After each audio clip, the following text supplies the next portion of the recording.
There are no undefeated teams left in the NFL. The Eagles go down. The 49ers go down. The remaining members of the 72 Dolphins are popping that champagne today.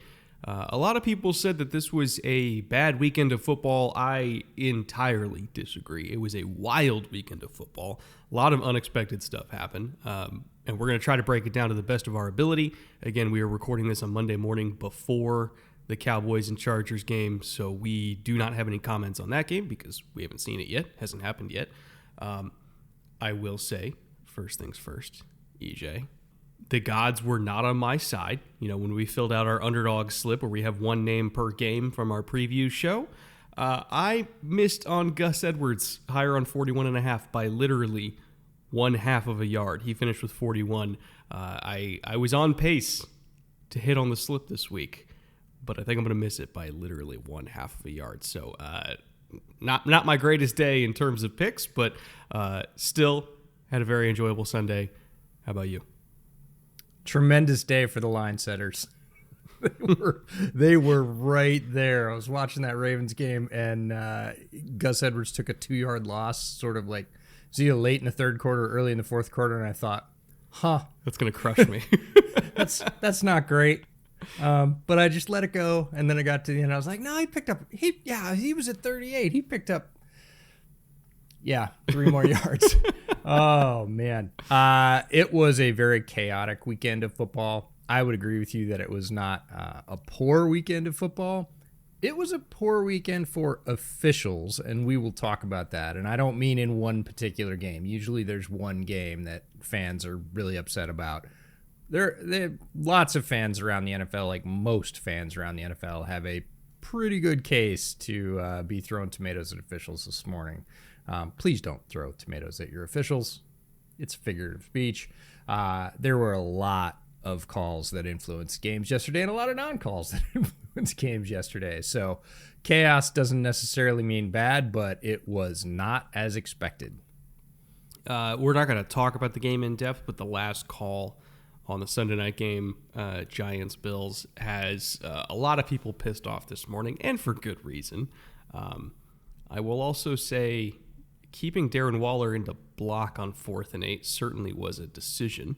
I feel like you go out and you get a Darren Waller specifically for him to run a route on 4th and 8, but hey, what do I know? Very interesting Sunday night game. I'm happy that I just went back and watched the All-22 and that I didn't actually watch the broadcast because it feels like the first 3 quarters of the game were not worth watching on the broadcast. But the All-22 was certainly wild. But yeah, to your point, officiating, not a banner week for the refs. But it was a banner weekend for defensive football, starting off with our first game that we're going to recap, Ravens-Titans. If you like red zone defense, this is the game for you. First things first, I want to talk about the positive for the Titans. They held the Ravens to 1-6 in the red zone. This was a top 3 red zone offense coming into the week. They were at 72%. For the Titans to hold that juggernaut, and I do say juggernaut, to 1-6 in the red zone is admirable. The defense kept them in it as long as they could. You know, they basically made them rely on the Justin Tucker show. Unfortunately, the Ravens defense is just even better and absolutely crushed the Titans offensively. Tim Kelly, I did not think had a good day in terms of calling plays. Tannehill obviously did not have a good day. Malik Willis had a terrible day. The offensive line had the worst day of them all. Like, the Titans offensively were just completely anemic. But I do want to start off by giving credit to the Titans defense because the only reason they were even sort of kind of in that game was because of them. Titans defensive line was smashing early, and that's not a surprise. We've talked them up on this show a bunch of times. Their front 4 is vicious. I will really say like front 6 is vicious because of the rotation. This week's featured beast was Danico Autry. They seem to rotate on a weekly basis. Jeffrey Simmons is doing Jeffrey Simmons things, but Autry with that length was just crushing stuff. And whatever he didn't get to, Azeez Al-Shaair cleaned up behind him, 9 tackles and 6 assists. And that's really what he was brought in to do, and he did a very admirable job of it yesterday. Going back one level, Sean Murphy-Bunting gave the Titans a 14-point swing in this one. Like he gave them plus 14. Early in the game, Ravens on a return. He catches the returner by a toe. If he doesn't catch him, it's touchdown. And literally he caught him by his toe. He tripped him, and that was 7. And then his INT later in the game, Titans go on to score one of their very few touchdowns, only touchdown in this game because of him. That's 14-point swing because of one player. We liked the addition in the offseason. He pays dividends in that system for the Titans. Doesn't mean the difference because, again, as you said, the talent on the other side that's been assembled is very solid. It's super well coached. They both came to play. We knew they were going to knock the hell out of each other, and they did. This one delivered on that score for sure. On the flip side, again, the main story of this game is the Titans offense. Well, maybe not the main story for everybody. The main story for me in this game is the Titans offense because, and full disclosure, we had a lot of disagreement with our buddy Ben Solak, who in the offseason basically stood up and said, hey, Titans are not going to be a good football team. Like they might be one of the worst football teams when all is said and done. And you and I at the time were like, I don't know about that. Like there's some talent there on the offense. We love the defense. Vrabel's a good coach. Ben was right. Especially about the offense. Like the offensive line for the Titans gave up 21 pressures yesterday, which is astronomical. Malik Willis, of course, didn't help when he came in the fourth quarter when Tannehill was injured. He deserves some of the blame for taking 4 sacks in one quarter. But at the same time, the offensive line just could not hold up. Baltimore was totally teeing off on them. And I feel like Tim Kelly also deserves part of the blame because of the supreme lack of balance to help out the offensive line. For a game that was, I don't want to say close, but reasonably close for pretty much most of it. To have Derrick Henry only get 12 carries in the entire game seems unconscionable. Like it's not like they were getting completely blown out the entire time. And one of them was a wildcat, popped it for 63 yards with 11 minutes left in the third quarter. Still a lot of time left, okay? The entire rest of the game, so what was it, 26 minutes of remaining game clock, he got 4 more carries the entire rest of the game. One of those was a 15-yard touchdown, and then he only got 3 touches after that. So I do feel like Tim Kelly kind of lost the plot in this one. Like the only way that they're going to beat Baltimore and the only way that they've ever really beaten Baltimore is dialing up a Derrick Henry plus defense type game, and just completely out-muscling them. It's the only way that Tennessee's ever historically beat this team in the Lamar era. And they got away from that. And they trusted their offensive line to pass protect, and it became very clear early on that they could not. And they still kept going back to that well. They couldn't throw the ball. The receivers couldn't get any separation. Like even Hopkins, we tried to warn you in the offseason, like this is not your older brother's DeAndre Hopkins anymore. Like he's not that kind of guy anymore. He's your later career Anquan Bolden. And he's not going to prop up an offense all by himself. And not having that explosive element of Treylon Burks, not having a good offensive line, not relying on the one thing that they can do, which is run the ball, it was just a complete shit show offensively. And when you look at the frustration that was coming out of the Titans locker room after the game, Jeff Simmons calling people out, saying that a lot of people just didn't want to try. A lot of people weren't putting any effort in on the field. The vibes have never been worse in Tennessee as far as the Mike Vrabel era. I don't know what's going to happen there, but it doesn't seem like it's going in a good direction. Back to the summer. I think we put too much faith in things going along as they have gone along in the past, and that Treylon Burks would replace that one element that they really needed, because the Titans are still the Titans. You laid it out beautifully. This is a defensive team that runs the ball. We saw it a couple of years ago in Seattle where they just pounded and pounded and pounded, and then the cracks started to show, and Derrick Henry, busted big runs in the fourth quarter. Stop me if you've heard this one. All Titans fans are like, stop, I've heard this one. I hear it every week. But we really thought Treylon Burks was going to be that shot down the field that they needed. Not A.J. Brown, but A.J. Brown light that could occasionally take the top off the defense. This team misses him so much.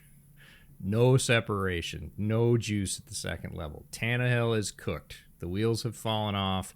Ravens sold out to stop the run. Titans couldn't pivot. You talked about Derrick Henry. All those carries, one of them was for 63, one of them was for 15. He didn't even get 100 yards. He got near 100 yards, but he got 63 and 15 in 2 carries. And all the rest of the carries, Ravens were just like, nope, you're not going to beat us, Derrick. And they couldn't pivot.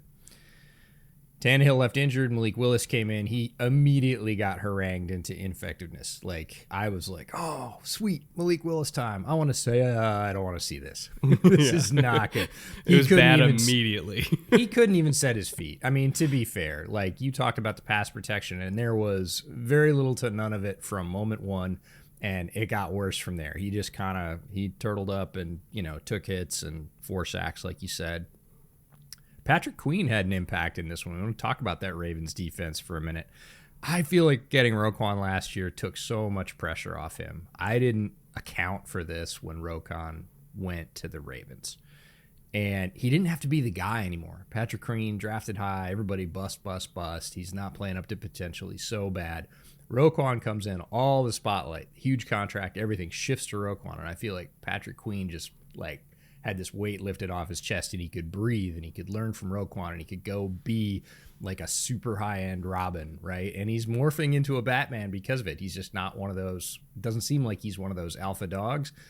Roquan came in, took all the alpha spotlight, and Patrick Queen has really ascended since then. His play has gone way, way up. Did you see, by the way, not to cut you off, but the play that Roquan made right before the 2-minute warning? Like the heads up play where Chig caught the ball and then Roquan was like, he's like, I'm gonna bleed off as many seconds from the clock as I can. Go ahead, get up so I can tackle you again. Like, it's that kind of stuff, like the heads up plays that Roquan makes, where that really separates him, I think, from most linebackers. Like, he just gets the game, and his situational awareness is so top tier, and it actually is rubbing off on Patrick Queen. And Queen, you and I had a lot of problems with him in his first couple years. This is the best football he's ever played. He's loving it, and I, for one, just wanted to call out that I didn't appreciate how much of a 2-for-1 move that was going to be. I thought it was a 1-for-1 move. Yeah, you get Roquan, he's awesome. Mike McDonald's going to love him. Patrick Queen was kind of an afterthought, and instead, here's Queen just blossoming sort of under Roquan's umbrella, and it's been, that's just gold for the Ravens. Madubuike's 2 sacks, both left marks. He was one of the guys bringing big pressure for the Ravens. I feel like that defense did what they needed to do. They end up winning the game, but it's largely, I'm with you, because the Titans offense could not get out of its own way. As soon as it became clear that every pass was going to be contested, there were going to be no chunk plays, you were going to get no relief, Ravens just teed it up, brought extra guys. They're, super physical. I feel like I don't even have to say that in a Titans-Ravens game. It's always going to be super physical, hitting guys right up to the whistle, maybe a little bit after, on both sides. This is not, shots at Baltimore. Guys are getting beat up. This is always how this game's going to be. And, the Ravens are more balanced. Their offense was better, not great, better than the Titans. I mean, Lamar started on an absolute heater. We should say that. He was 9 for 9 to start this game, throwing darts. And it was like, wow, they're catching it. Awesome. The other guys in the receiver core chipped in. We talked about that being really necessary. Andrews got back to being Andrews. Zay's out there being an alpha. The other guys are all chipping in with 2 catches, not dropping balls. And the Ravens look pretty good. They ground down in the middle of the game a little bit. But in terms of balance, the Ravens were better on both sides of the ball. Titans are really good on defense, and I can understand Simmons' frustration looking at the offense and going, hey, we're doing our job. Trust me, I'm a Bears fan. I understand really good defense, looking at the offense going, come on, a little help here. And they didn't get it yesterday, and they end up losing the game. I will say one note on the Ravens offense, because, again, between the 20s and especially early in the game, they were awesome, and Lamar was awesome, and he was doing a lot of Lamar stuff. Red zone play calling, I thought, was not great in this one, and I there's nuance here, because I do think the Titans played excellent red zone defense. I also think that the Ravens didn't help them out didn't help themselves in terms of red zone play calling. I feel like they didn't give Lamar and his receivers enough chances to make plays, and they were leaning heavily on the run game in the red zone when it became very clear that the Titans defensive line was just not going to let that happen. And maybe Monken just didn't trust that the receivers would make the plays, and so he was really just leaning on the ground game. But I feel like there was a lot of meat left on the bone, specifically because they didn't let Lamar throw the ball in the red zone. Hopefully they get that corrected in future games, and they let their MVP caliber quarterback be an MVP caliber quarterback. Like, that's how they beat the Browns, right? Was Lamar was surgical in the red zone as a thrower. I would like to see them let him do that some more. But other than that, I really have no complaints about the Ravens. Like, they played a great game. They're still a great team. Like, even with their injuries, even with Hamilton getting ejected, rightly getting ejected, by the way. Like, I don't think Hamilton's a dirty player, but that is an ejectable hit. I think two things can be true. But even with that, like, the Ravens are a threshing machine, and they're going to be there at the end of the AFC playoffs. I feel very comfortable saying that at this point. One really quick interruption, then we'll get right back to the show, I promise. Today's episode is brought to you by ButcherBox, and if you're looking at all the food that's on your screen right now, of course, if you're watching the YouTube version of this show, everything there that you're seeing is using meat that we've gotten delivered from ButcherBox. That dirty rice was using their ground beef. I also got the strip steaks from ButcherBox. I got the Cajun rib tips from ButcherBox. Even the chicken breast, which I pan-seared last week and then kind of paired that with my homemade pesto genovese, which I threw on some pasta. That chicken came from ButcherBox too. They have basically every single cut you can think of, whether it's 100% grass-fed beef. There's also, again, the free-range chicken, wild-caught seafood, pork that is raised crate-free. If you want it, they probably got it. And they also have recipes available on their website for every single item that they have as well. So if you're looking for any sort of creative inspiration for how to cook it, they can help you out there too. If you happen to be a meat eater like both me and EJ, and you want a more convenient way to get your meat, just check out ButcherBox at the link in the description below. That is butcherbox.com/bootleg. And if you use promo code bootleg on your order, A, you're going to get $20 off.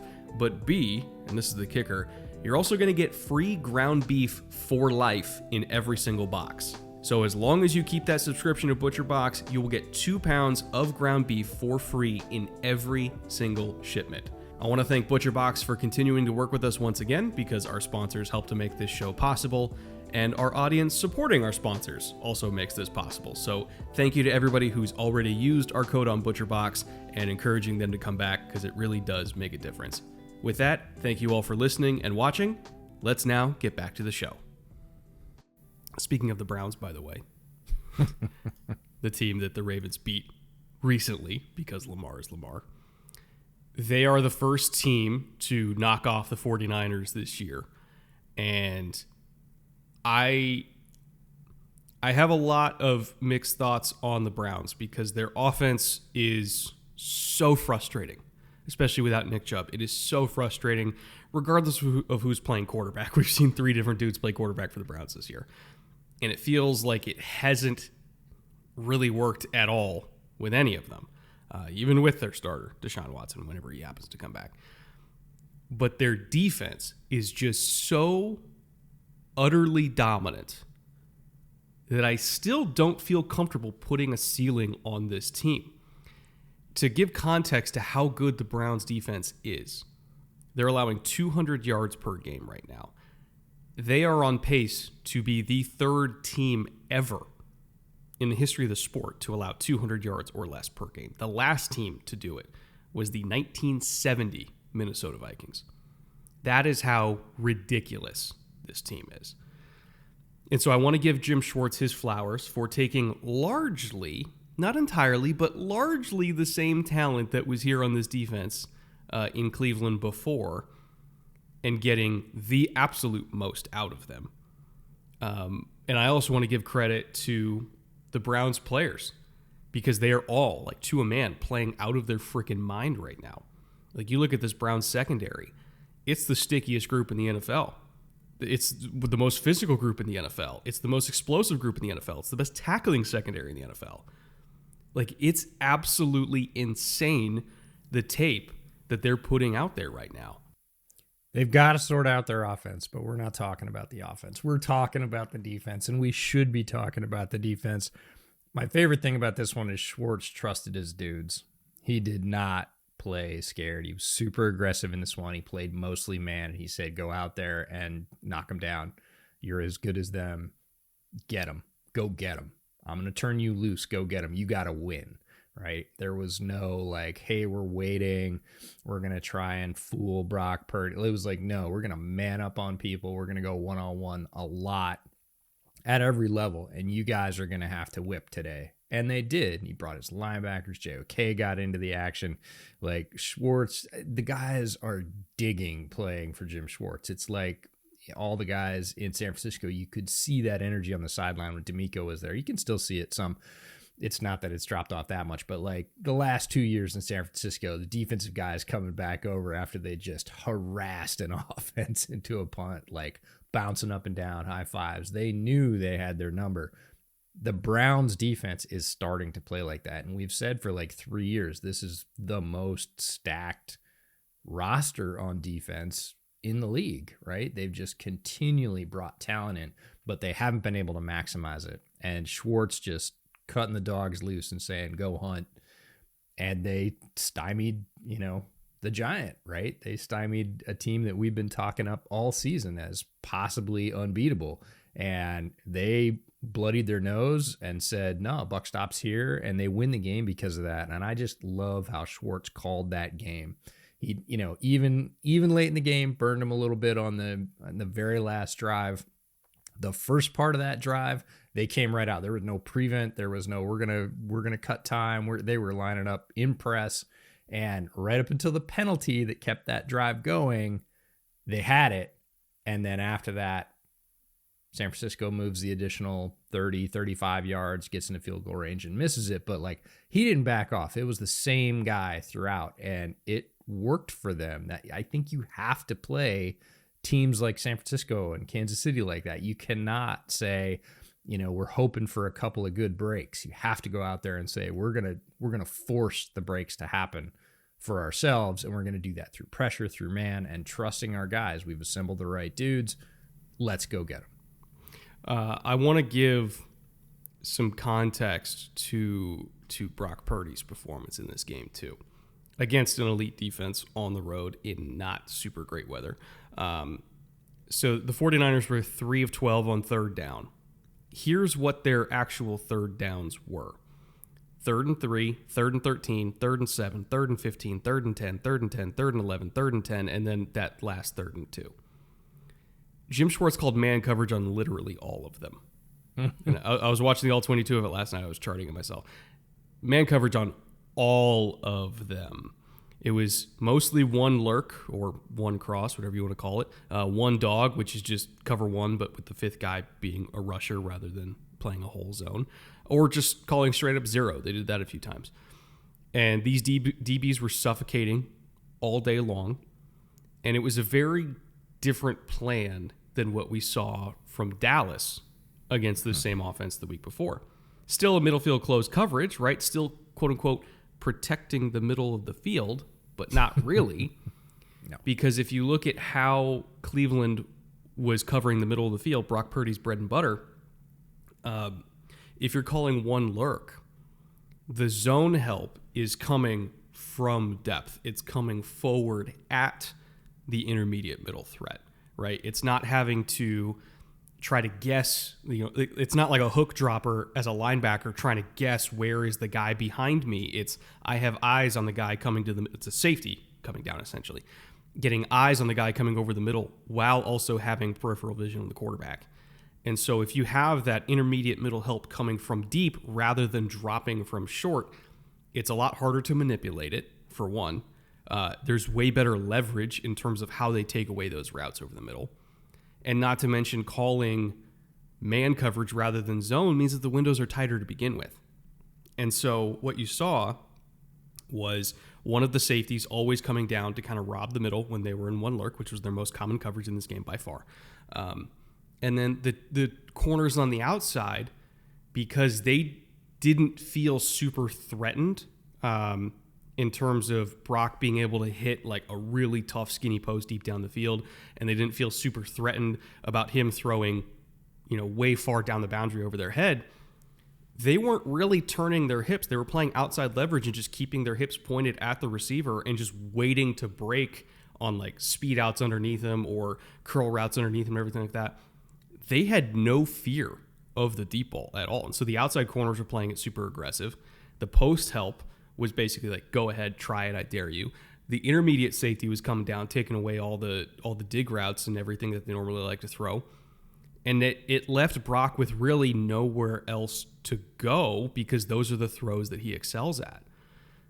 And Schwartz knew that, right? It's the same plan that Schwartz used against Jimmy, whenever he had to play against that type of quarterback in a Kyle Shanahan offense. It's like Schwartz knows if I just take away that intermediate middle of the field, Kyle, for the most part, has not had quarterbacks that can hurt me anywhere else. And I'm very curious to see if anybody else tries that plan against San Francisco because very few other people have the secondary to pull it off. The Browns do. But that tape is now out there. And it's been out there for a while because Schwartz does this damn near every time. But like it's just a reminder of, hey, this is a coverage that has consistently given this Kyle Shanahan team problems. Go ahead and see if somebody else calls it. I will also say one more note on why they had so many third and longs in the first place. The first down defense for Cleveland was, for the most part, incredible. And I'm thinking about working on an episode specifically about the importance of first down from an analytics perspective and how first down might actually be the most important down, not third down. But on the 49ers opening drive, they gained 8, 5, and then 1 yard on first down, and they scored. On their next scoring drive, they had gains of 15, 33, and then 1, 4, and 5 on respective first downs on that drive. Their only third downs on that drive were 3rd and 2, and then 3rd and 7.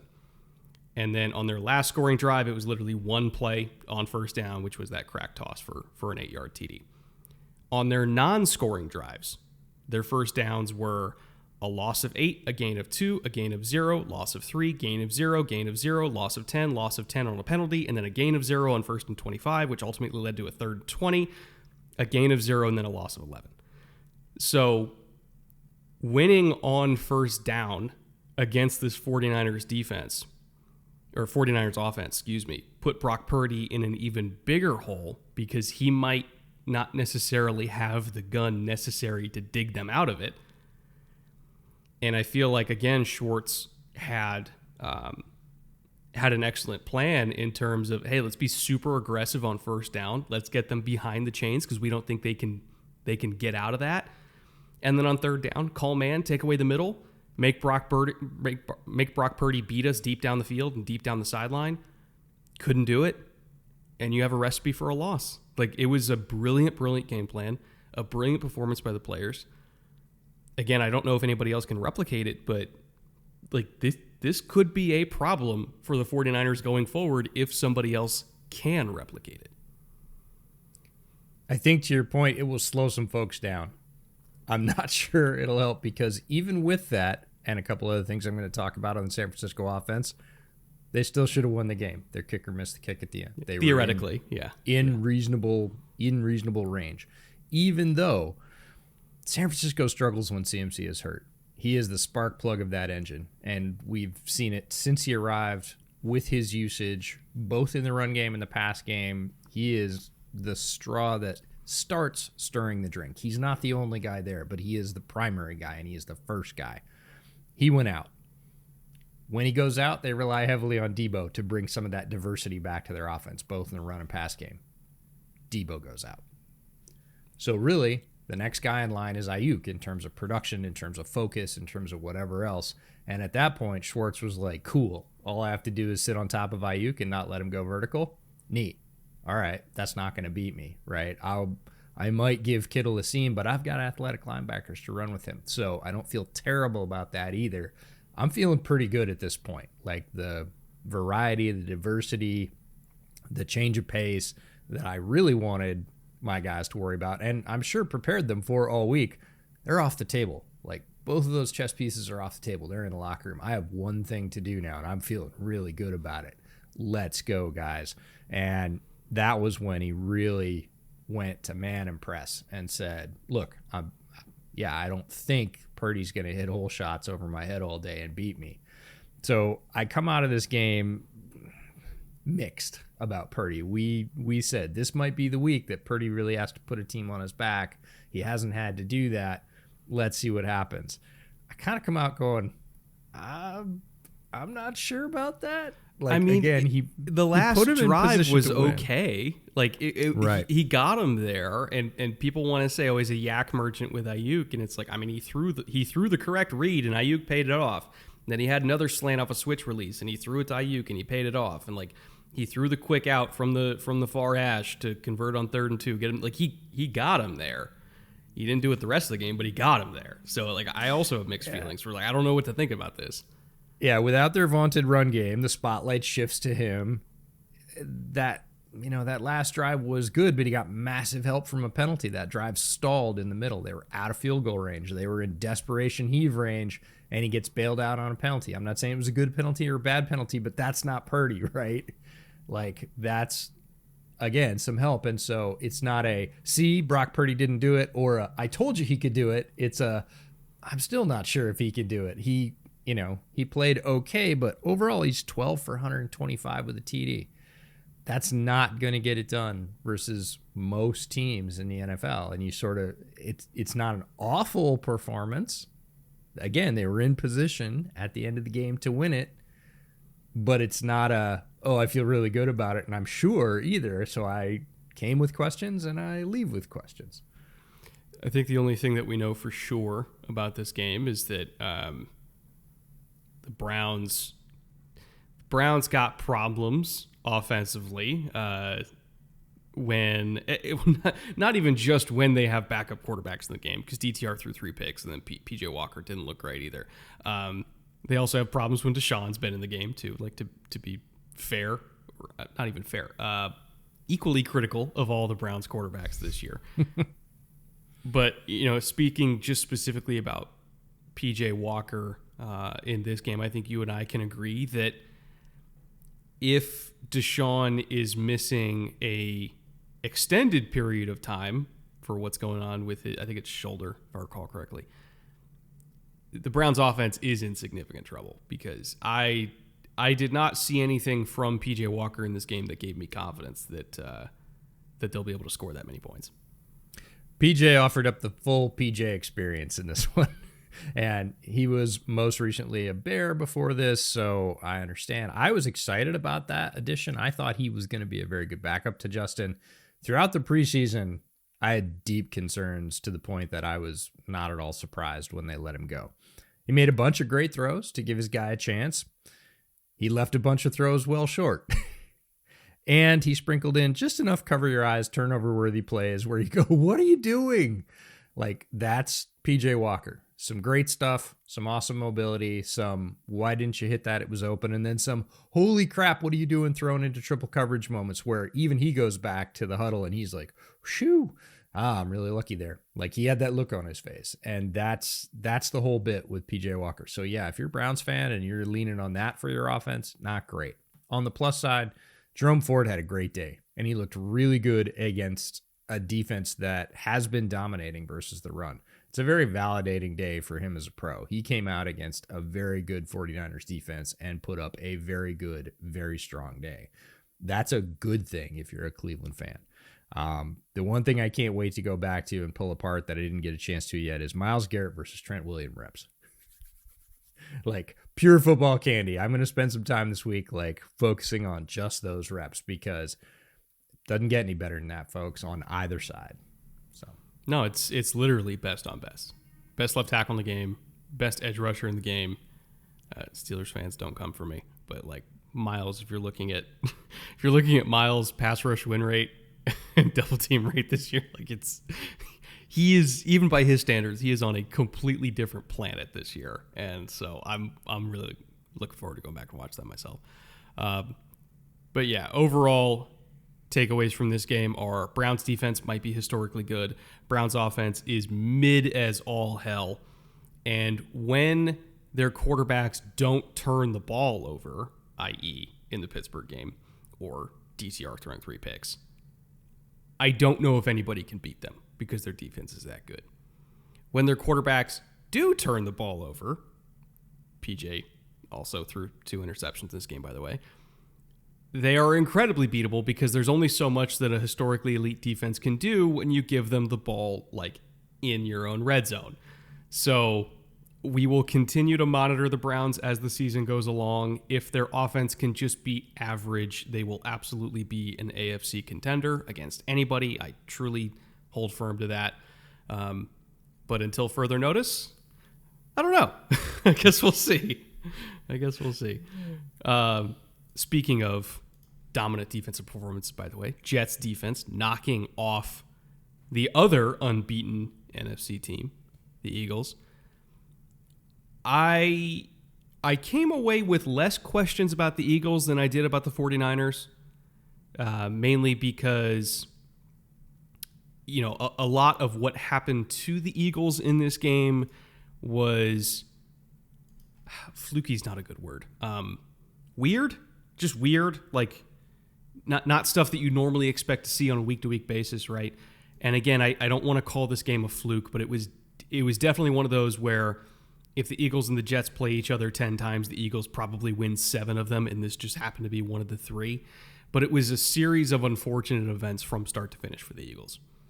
And we've been kind of talking about this background theme of their season where they haven't yet played a complete game, and we're waiting for them to actually play a complete game and be themselves and play up to their talent level. We'll see flashes of it, but they continuously have been the biggest threat to themselves for one reason or another every single week, right? Like they just haven't played a complete game. And we've been waiting for that to bite them in the ass, and in this week it bit them in the ass.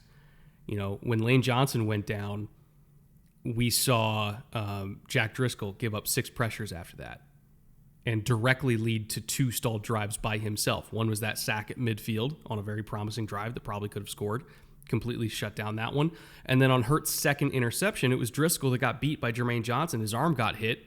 Ball floated up in the air, got picked. But if that pass protection held up for a half second longer, not even a half second, a quarter second longer, like Devontae was running wide ass open on a deep cross that very well could have scored. And that's what Hurts was trying to hit.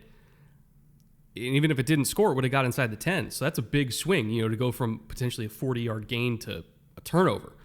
You also had the missed field goal from the Jets' 19-yard line. You had that weird deflection interception to Quinnen Williams. You know, it just everything that could have gone wrong for Philly went wrong. And we've been waiting for their inconsistency to finally come back and bite them. And this just happened to be the game where it did it. You know, the Jets were 2 of 11 on third down. Jets didn't have a good day on third down at all. They had less than 250 total yards. Wilson took 5 sacks. The Jets had 90 yards of penalties. Might have been 89, but it was about 90 yards of penalties. They went 1 for 4 in the red zone against Philly, and that one was the Brees touchdown where they just let Brees score. So, you know, you look at all these metrics for the Jets, and you're like, oh my God, they should have gotten blown the hell out. And they didn't. They won the game. So, you know, credit to the Jets for hanging in there and winning this game. You know, I think Zach Wilson deserves credit for not screwing it up and just kind of being okay and not costing his team a winnable game with turnovers himself. You know, credit to Robert Saleh for keeping these guys in it.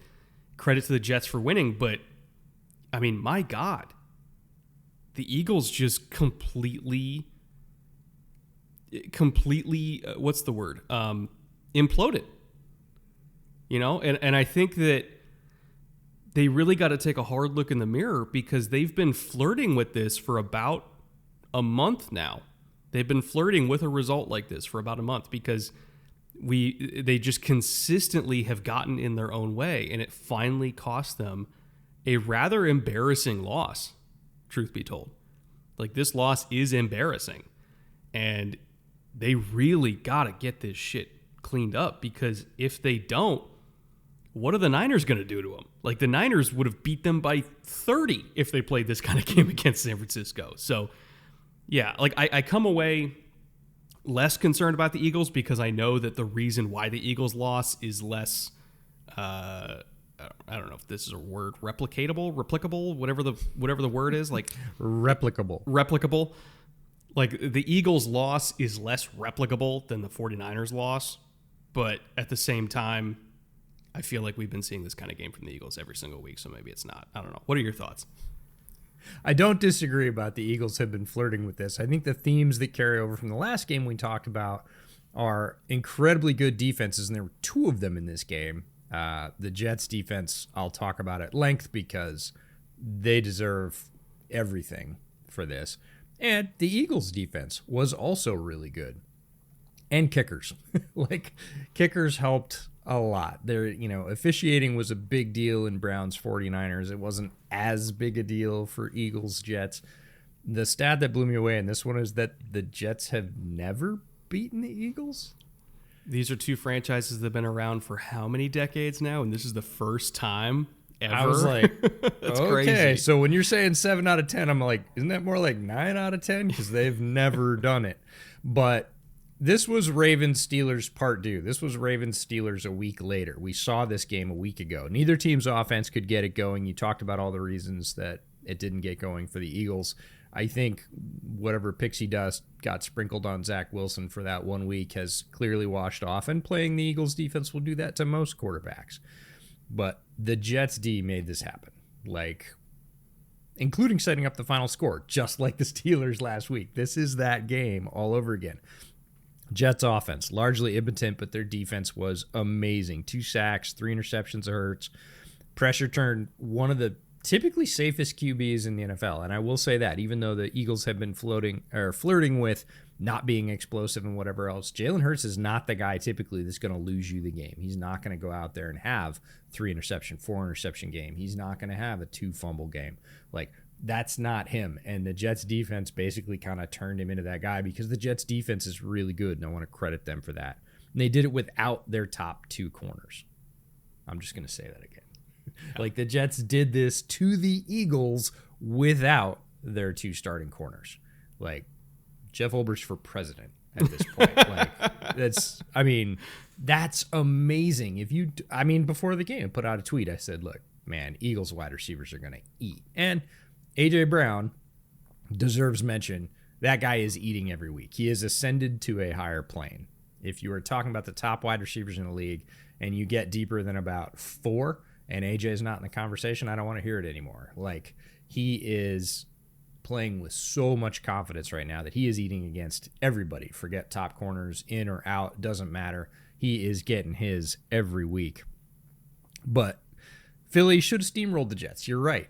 If we look at this game on paper, 7 times out of 10, 9 times out of 10, Philadelphia wins this. But the Jets they just wouldn't give up, right? They just kept swinging on defense, and that's a lot like the Steelers' defense last week. So that's why I feel like it was that game.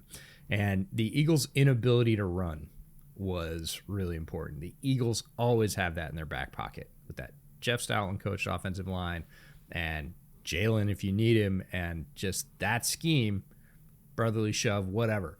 They can always run the ball. And the Jets were able to stand up straight up and say, no, you can't. Now you got to do the other things. Now you got to hit those shots. Now you got to pass protect. Now you got to, and they did hit him to AJ, but Devonta, for the most part, didn't get his. Like you said, he had some open that, again, they couldn't pay off because of pressure.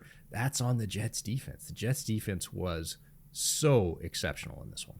Jets defensive line won the game. I mean, the Jets offense certainly didn't win the game. No. And their secondary definitely capitalized on opportunities that the defensive line gave them, but it was the Jets defensive line that won it. Jermaine Johnson had a great day. Quinnen had a day. Quincy on the second level. Quincy he's a fucking missile. Like, I love Quincy. But like that's literally the reason they won, is because of elite defensive front versus elite offensive line. I know Lane was out early, but still, it's not like the rest of the offensive line isn't great in their own right. Like they got 5 across that are all great. And the Jets defensive front won that matchup handily, actually. Handily won that matchup. So, again, I want to credit the Jets for winning. They earned the win. Credit Zach Wilson for being able to drive the bus.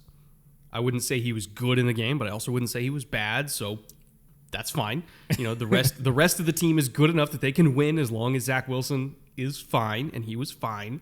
Brees did Brees things, but I do think that overall the story of the game for me is not about the Jets' feistiness and not about the Jets, somehow keeping their season alive. The story of the game to me is, when are we actually going to see the Eagles play like the Eagles? Because even though they're 5-1, I still feel like we haven't seen that. And at this point, I don't know if we're going to see that. I'm waiting for the day that it happens. It's frustrating. I'm not even an Eagles fan, and it's frustrating me because I look at the roster. I'm like, when are you going to play like yourself? And they still just haven't been able to do it. Well, the good news is they don't have to play many, if any, defenses on their schedule like the Jets, because the Jets defense will make just about everybody look pedestrian. And Saleh came out after the game and said as much. He said, we've played a lot of good quarterbacks. We haven't necessarily won them, but we've embarrassed them all. Like he's right, by the way. He is correct. He's 100% right. He is not, patting himself on the back. He's patting his guys on the back, and rightfully so. They have done an incredible job. I wouldn't exactly say Zach Wilson was good. I mean, Garrett Wilson did Garrett Wilson things. Brees did Brees things. And other than that, there was no other offense. Now, he didn't lose it. He didn't go out there and give up a, 4-sack fumble game, but which is an improvement, by the way. It is. That's it good. Is, but it's hard for me to say that was good. And I want to give Philadelphia's defense credit too. Like, they caused that to happen. Hassan Reddick was a menace all day. Their defensive line made sure that the rest of that Jets offense didn't get rolling.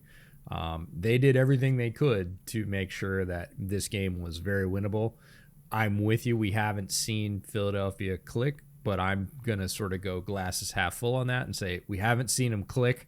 They're 5-1. Yeah. Pretty damn good. All right. Seahawks, Bengals. There was a lot of people that wondered if we were going to break down this game because, you look at the box score and you're like, it kind of looks like an ugly one. No. This was not incompetent offense versus incompetent offense. This was truly good defense versus good defense. Like, each secondary for both of these teams had terrific days overall. The Trey Brown pick against Jamar Chase, one-on-one down the boundary, just winning it, was awesome. The Hilton pick in quarters on the rail route from JSN, such a veteran play for him to basically just look for whenever JSN peeked back and then to attack the back shoulder because he knew that's where the ball was going. Great pick. The Cam Taylor-Britt diving interception was awesome, and Taylor-Britt himself had overall a pretty acceptable day against DK, I would say. Did you hear his quote? From Taylor-Britt? Mm-hmm. No. Bullies get bullied.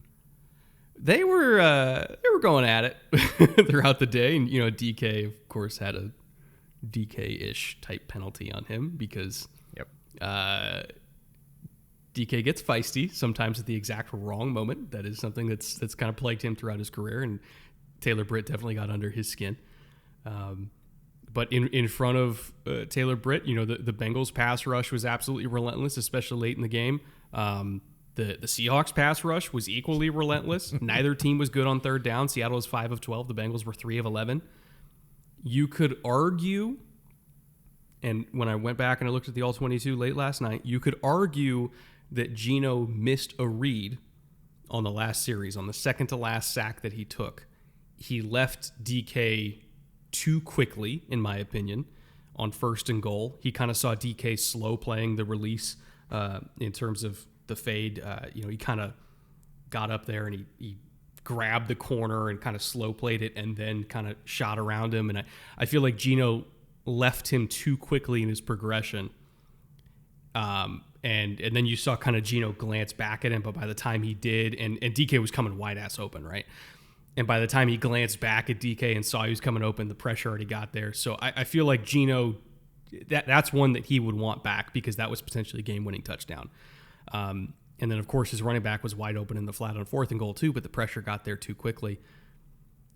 Even with those mistakes in the red zone late, I would still consider this game to be more of a defensive battle rather than a wet noodle contest on offense. Like, both of these teams are very talented offenses. They just happen to run into equally, if not more so, talent on defense for both these squads.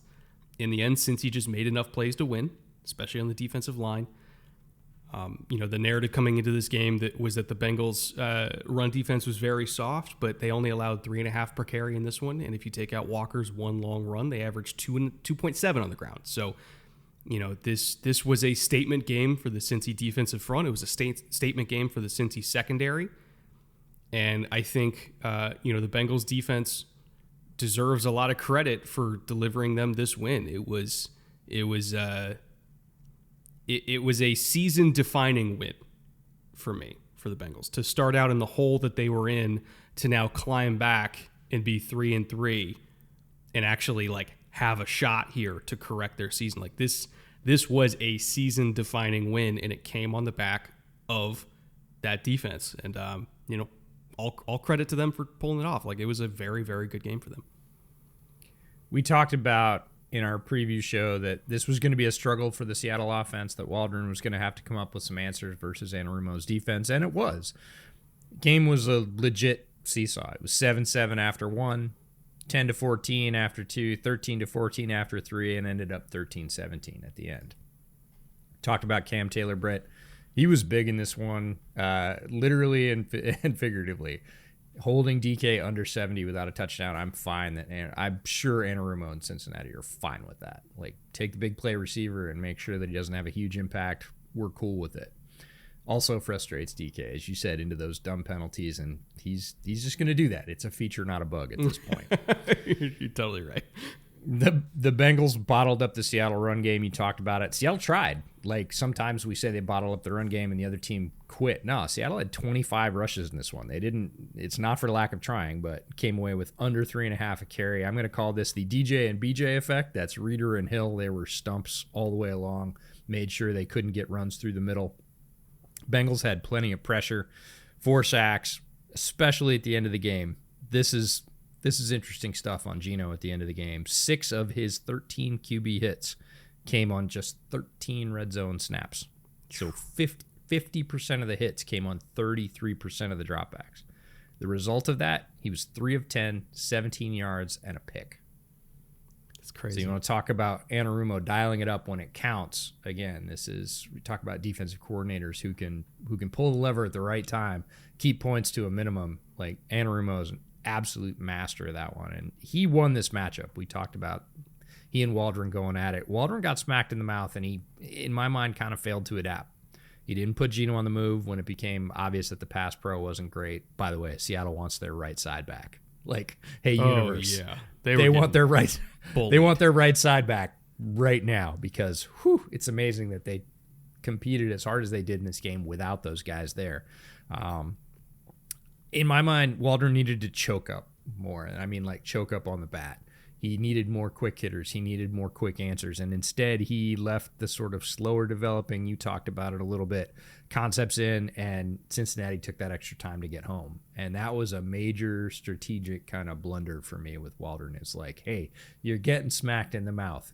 Put some stuff in here. Start using JSN. They used him a little bit, but start using him on those quick breaking inside routes where it's, barely a 3-step drop and throw it. It's almost catch it and throw it, to take some of that heat off the pass rush, because your right side of the line's not holding up, and the longer developing concepts are getting your quarterback hit, and your offense is starting to stall.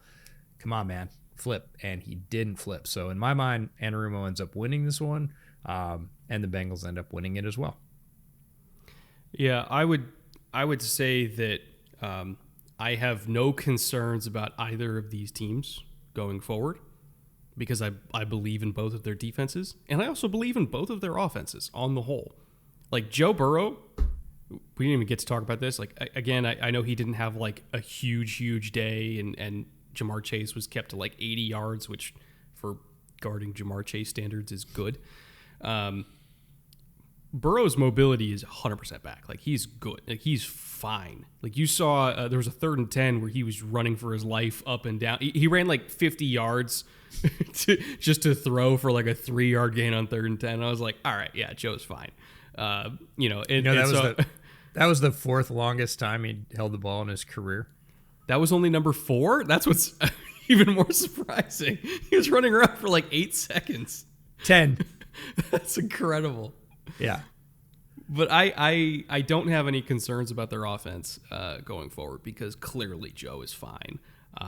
And I do think that, a lot of the reason why Seattle was able to bottle them up was for a lot of the reasons that we talked about going into this game.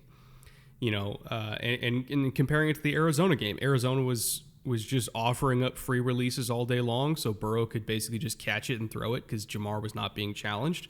Seattle actually challenged Jamar with press coverage and made him catch some really tough balls against press coverage. Had one against Woolen down the sideline where he had a little bit of a catch and run.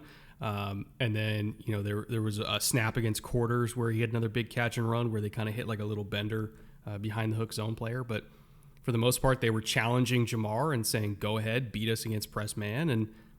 And he got his, but they still kept him from being the reason they won the game.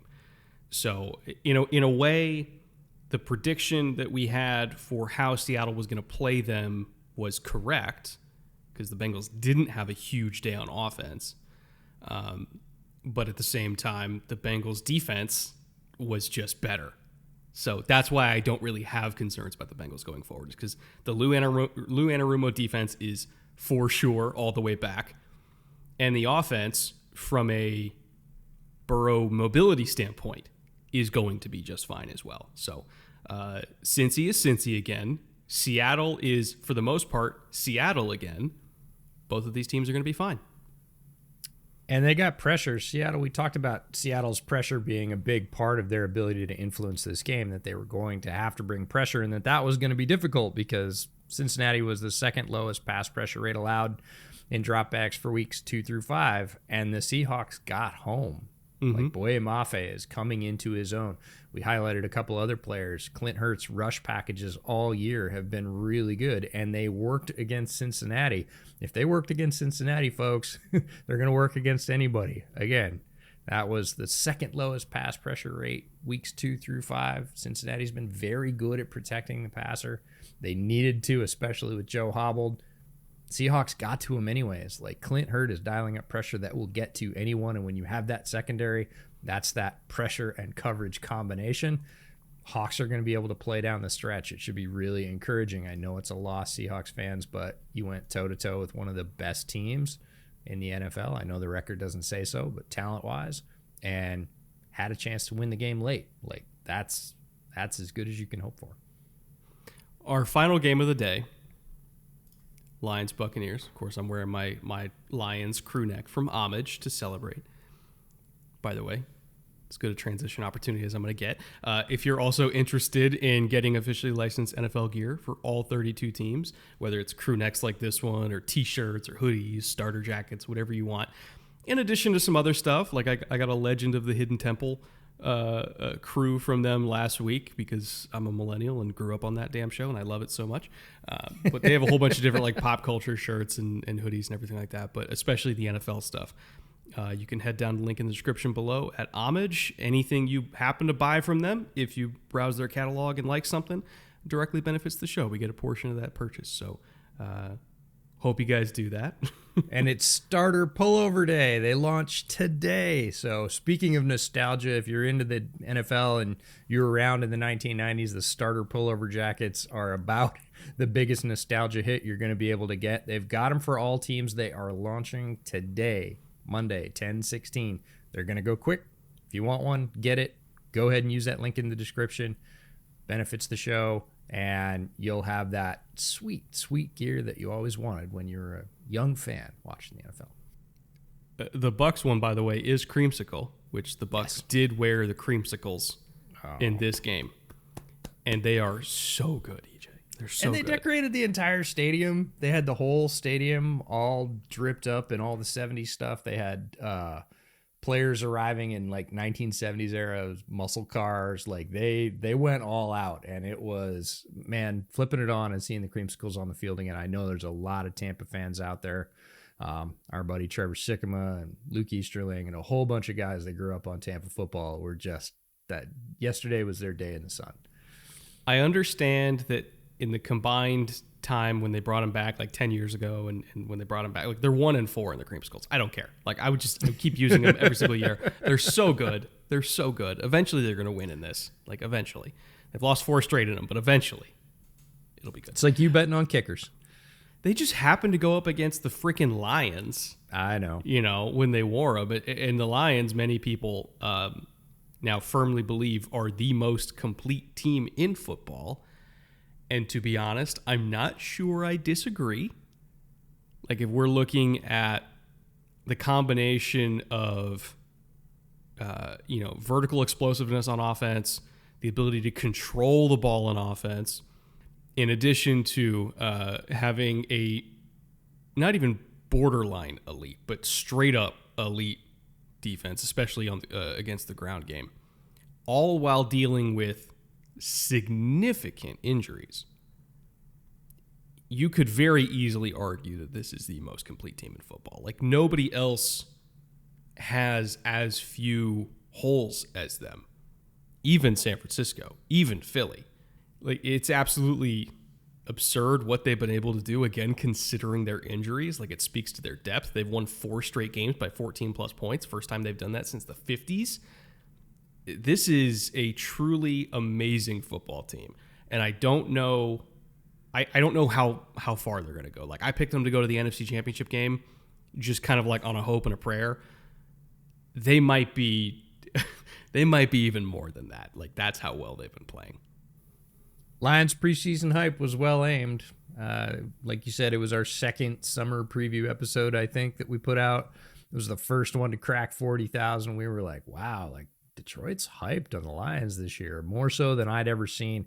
And again, when I say well aimed, it's because they're doing historic stuff. Goff is on pace for over 4,500 yards, over 30 TDs, only 9 picks, and a quarterback rating of 105.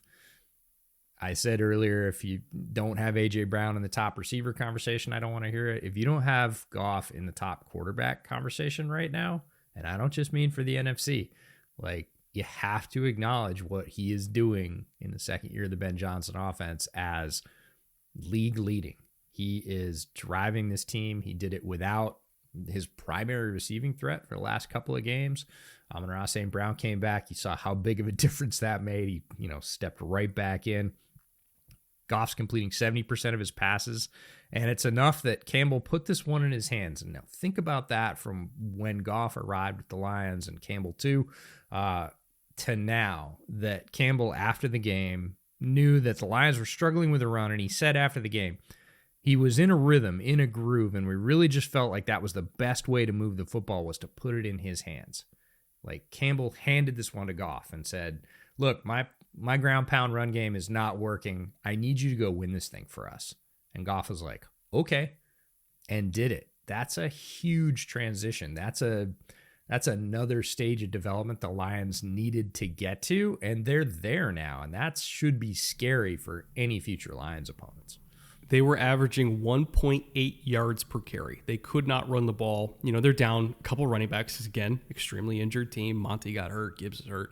They're down to, I think Craig Reynolds was who's toting the rock for them, in addition to throwing amazing blocks for Amon-Ra St. Brown, by the way. Incredible play by him.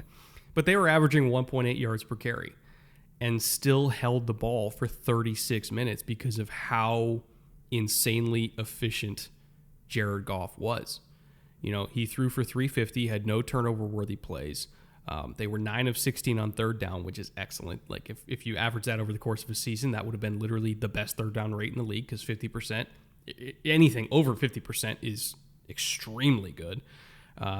They had 69 total plays with 36-30 TOP. It's really, really special to be able to control the ball while throwing that much. Like that is extremely hard to do.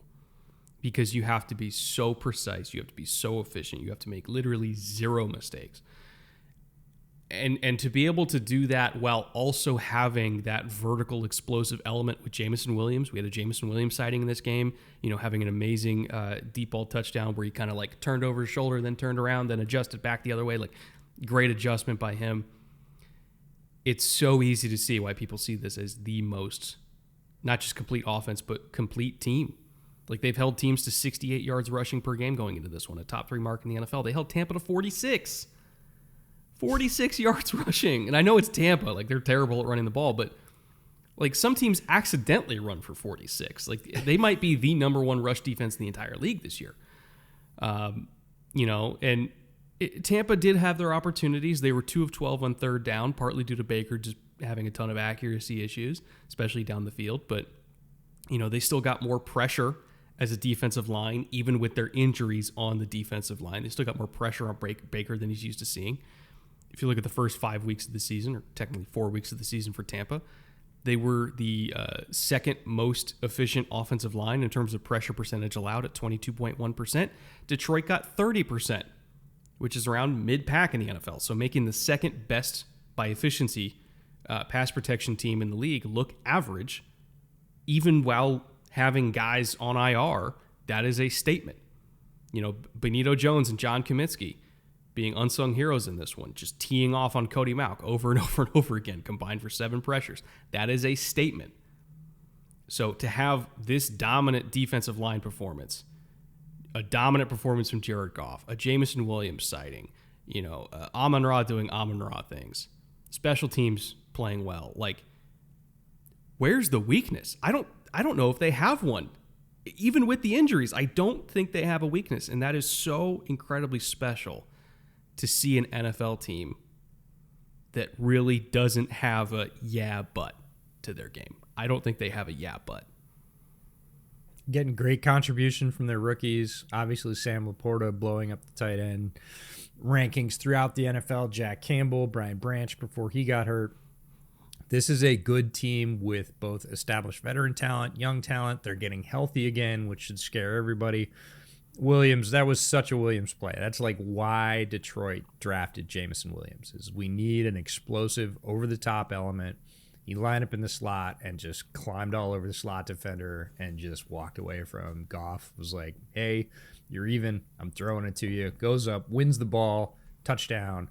Like, he only had 3 or 4 good looks throughout the game. That's all he needs, right? He's gonna throw a touchdown on the scoreboard if you give him 3 or 4 looks a game. Amon-Ra is going to do everything underneath, 12 for 124 in his first game back after a couple gone. The Lions defense was really good. Baker, we saw the first bad Baker appearance of the season. We've been singing Dave Canales' praises and saying, hey, he's got Baker right in the lane. He's putting him in good situations. Lions defense didn't allow that. Baker, to his credit, owned it, went to the podium, said, I sucked today. We sucked. It was awful, quote unquote. You ain't wrong. He ain't wrong. And again, I want to give some credit to Alex Anzalone. Like, Anzalone was a guy that played with a ton of effort. He was all over the field, but I thought he was pretty limited coming out of college. And I compared him to Nick Bolton yesterday in the way that was my assessment for Bolton coming out of college too, that he was really good, played with great effort, but he had areas of his game where it wasn't good. Anzalone's gotten so much better in the pros.